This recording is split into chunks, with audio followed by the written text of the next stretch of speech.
As the economy continues to stagnate across the country, not to mention we have rising inflation and current political unrest on college campuses, Joe Biden's numbers, of course, are plummeting. Okay, but what's he going to do? Well, the same thing Democrats always do. You try to buy and import votes. However, both of these things are actually backfiring on Joe Biden in a pretty substantial way. We've already talked about immigration, wide open border, millions of people streaming across, making it the biggest issue facing Americans in the upcoming election. However, what's also widely unpopular is, of course, handing out billions of dollars to pay off student loan debt. So these, of course, are very unpopular actions that Joe Biden is taking, and we're going to see this discussed today on Real Time with Bill Maher. So let's go ahead and check this out. You know, when I read about the college loans, yes. You know, I mean, I can't. Where's the stat on this? Oh, Biden administration's student debt cancellation will cost a combined $870 billion to $1.4 trillion. That's a lot of debt forgiveness.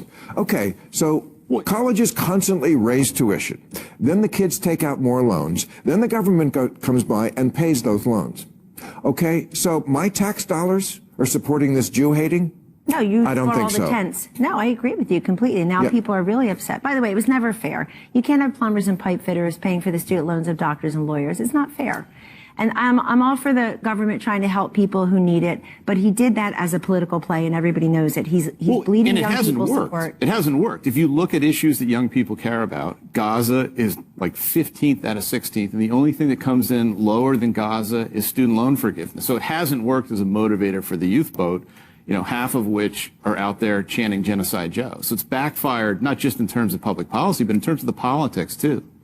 Yeah, I mean, Trump is winning the youth vote by, I think, 11 points. According to CNN poll, yes. That's pretty astounding to me. Kellyanne Conway makes an excellent point. It is not fair for your average American worker, including the youth, right, to go out there and pay for the college tuition of doctors and lawyers. Although in this current round, it was apparently art students. Okay, so Joe Biden is trying to buy votes from people who probably gonna vote for him anyway. Chances are if you're going to art school. Okay, and yes, the numbers are in fact bearing this out. As we can see, we have a recent poll from Rasmussen. All right, and you can see that Donald Trump is up 10 against Joe Biden. Now, this might be a complete outlier because that's a huge jump. Trump has been leading by 2, by 3, by 5, but 10, this is truly insane. And this is in the general, and this is with RFK in the mix, okay? Plus 10. Joe Biden has to be the most unpopular person ever. Now, as I said, this could be an outlier, but other polling, of course, shows the race being tight, but with Trump also ahead. But check out these demographic numbers. And Biden seems to be struggling with key demographic groups that he would need to win and win big if he stands a chance of being reelected. John, there is significant softness in the support for Joe Biden among core Democrats. In this poll, he's carrying black voters by 61 points. Well, that sounds like a lot, but he carried them by 84 points back in 2020. Latino voters, a very slight Biden edge in this poll, but it was a 21-point advantage in the exit polls back in 2020. And among younger voters under 30, we're actually seeing Trump with a slight edge. That was a big win for Biden last time around. It's particularly stark to see that difference among voters of color. Black voters under age 50, far less likely in this poll to say they're supporting Joe Biden than older black voters. We're starting to see some daylight open up on the issues that are most salient to voters in polls: immigration, economy, crime and public safety. These are all Trump areas. He's got a significant advantage in trust in handling these issues. The only areas where Biden has an advantage: healthcare and protecting abortion rights. So there you have it. Donald Trump is, of course, leading Joe Biden on all of the key issues that are the most important to Americans. Not to mention,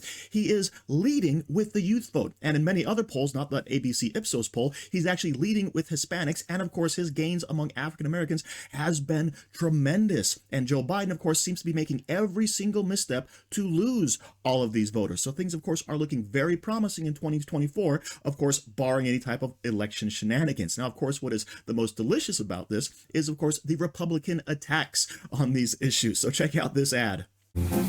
I spend more time working on these cars than with my own family. I spend my days digging holes, cutting grass, and sweating. This is job number 2 today. So my customers aren't the only ones drinking coffee. I'm breaking my back out here for one reason. I want to pay off some other guy's debt. Biden's plan to pay other people's college loans using my tax dollars is a great idea. Biden's right. You should take my tax dollars to pay off your debts. My family will figure out how to get by with less. What's most important is we spare college graduates from any extra stress. Want to be a struggling artist? College is on me. My kids don't need fancy things like school supplies or new shoes. I work for you, theater major. This shift is for you, business major. Go buy yourself that new car. Enjoy your free ride. College is on me. So the Democrat Party, which used to be the party of the working class, has completely abandoned them and says, hey, we're going to take your money to pay off the student loan debts of other people who probably picked bad majors to begin with. And of course, it is now being reflected in the polls, which is delicious to watch. So once again, thank you for watching. Don't forget to like, share, comment, subscribe, and as usual, stay safe out there, people, because they're coming after you.